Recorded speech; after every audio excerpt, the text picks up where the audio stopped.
It appears to me that I actually haven't made a video talking about Jim Benning, his press conference, and all the stuff that he had to say after the trade deadline passed. So let's talk a little bit about that stuff here in this video, just a few hours before the Canucks kick off their game against the Ottawa Senators, which they better win. I'm not even going to say I'm going to jinx it. This Ottawa team is so bad. This Canucks team needs to win this game. Vegas is up 4 points on all these teams, and if the Vancouver Canucks want to secure their spot, now's the time to do it. Edmonton lost yesterday, so this is the time to go out there and get a very valuable 2 points against a team that you should be taking 2 points from. If they lose this game later today, I will be very frustrated. But let's actually get into what we were talking about here today. Jacob Markstrom. There's an update on him from the Vancouver Canucks Twitter account. It is a statement from Jim Benning. Markstrom underwent a minor lower body procedure today. His return to play status will be reevaluated in 2 weeks. Now, I don't know anything about injuries, knee stuff. I don't know what minor lower body procedures can actually occur in this situation, but there is a comment on Reddit which actually goes over the possibilities of the injuries and all that stuff. Now, let's just read this comment. Take it with a grain of salt because nothing has been officially confirmed, nothing is set in stone. These are just the implications and what people believe could be the case. This comment is from Seymour12. The original assumption with Jacob Markstrom's injury was widely reported on by the media as a meniscus tear. If this were the case, the treatment would have been very minor surgery, where they insert a scope to examine and clean out the knee. The recovery time for this procedure is extremely quick, about 2 to 3 weeks generally speaking. Everything that's been revealed from this statement is in line with the above assumption, so hopefully we will see Markstrom at full health within the month. Now here's the edit. I probably should have said 2 to 3 weeks is the best case scenario, maybe 3 to 5 weeks is more realistic. But still, I don't think this information is any worse than originally reported. So if we remember back when the news was leaking that Markstrom was indeed injured, it was a meniscus tear. That's what people were saying it was. There's no confirmation on that, that's just the idea floating around there. So the treatment going on for a meniscus tear, apparently it's going to take either 2 to 3 weeks or 3 to 5 weeks, something in that time frame. So this statement that the Vancouver Canucks have released does in fact align with that. So that is very, very positive to hear that Jacob Markstrom isn't looking to be out long term.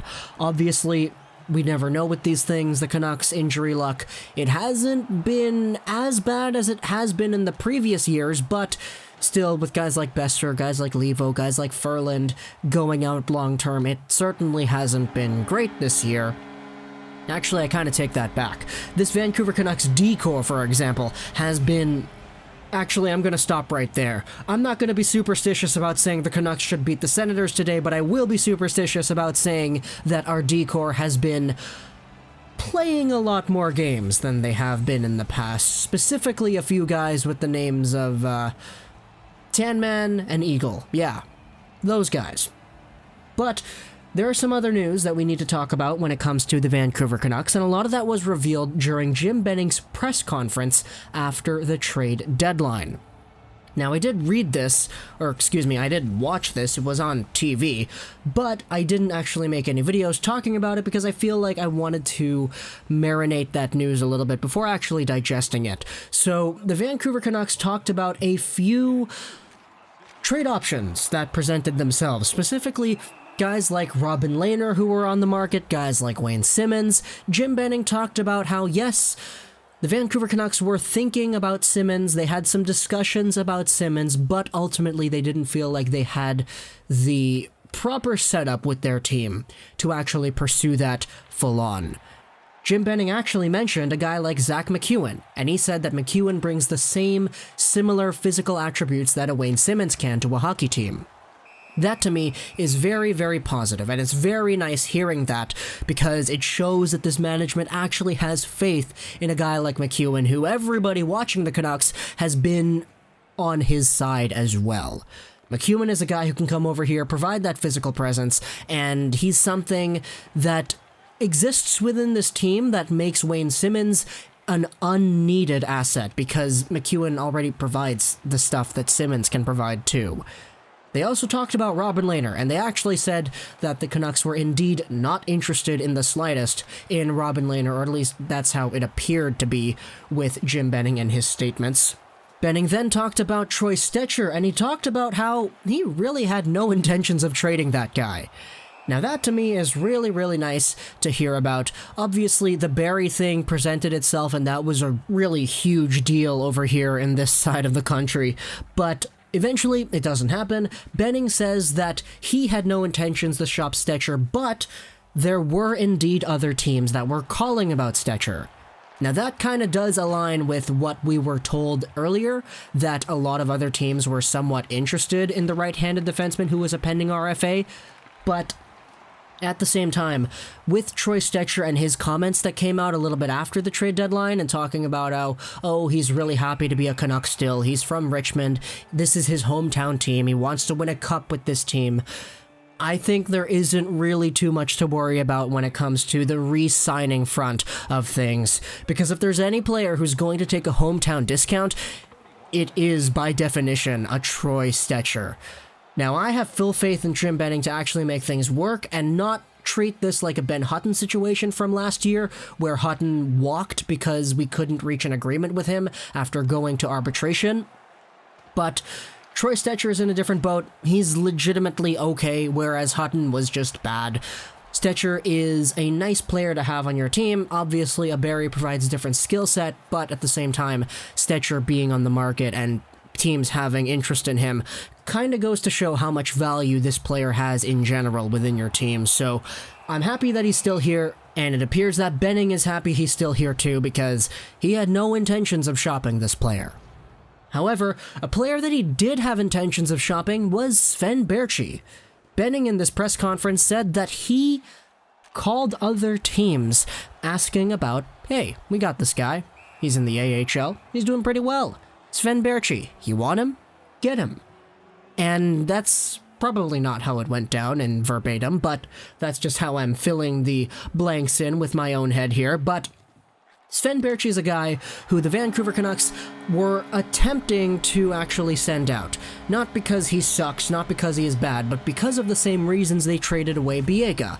Because they wanted to give him an actual opportunity to do things at the NHL level and not just rot away in the Vancouver Canucks depth chart without fulfilling NHL roles. So it's a really good gesture. Everybody kind of knows that Baertschi traded out would be a good scenario for both him and the team. The cap would come off for the Vancouver Canucks, and Baertschi would actually get a good opportunity to play in the NHL again, but it appears that these other teams that Benning was talking to about Baertschi found other options before a Baertschi trade ever came to fruition. One of the teams that was reported was the Columbus Blue Jackets. They were actually in on Andreas Athanasiou earlier on in the night, and that didn't fall through. Athanasiou went to the Edmonton Oilers, and the Blue Jackets, well, they didn't get him. So I was actually kind of wondering if Jim Benning followed up with the Columbus Blue Jackets, because if they were interested in Baertschi and Athanasiou, and they didn't get Athanasiou, what reason would there have been to stop them from going out and getting Baertschi? So I really don't know if I want to spend too much time thinking about that, because ultimately it didn't happen. I don't know if it's worth it thinking about things that will just make me mad in the long term, but there was apparent interest in Sven Baertschi from the Columbus Blue Jackets, but it eventually didn't go down. Benning said he tried to shop out Baertschi, but, well, he's still on the Comets now, isn't he? Benning did say, though, that there might be some potential for movement in the offseason, once the season concludes and once everything is said and done. They will probably try to revisit trade talks with Sven Baertschi, and if that happens, he will most likely spend the last year of his contract actually playing in the NHL, which would be a very positive thing for him, because Sven Baertschi, man, he probably deserves some more chances after what he's been through, but with Vancouver, it doesn't really look like that's going to come to fruition. So that kind of wraps up our video here. Hope you enjoyed this video. Social Live Trust 99, and bye.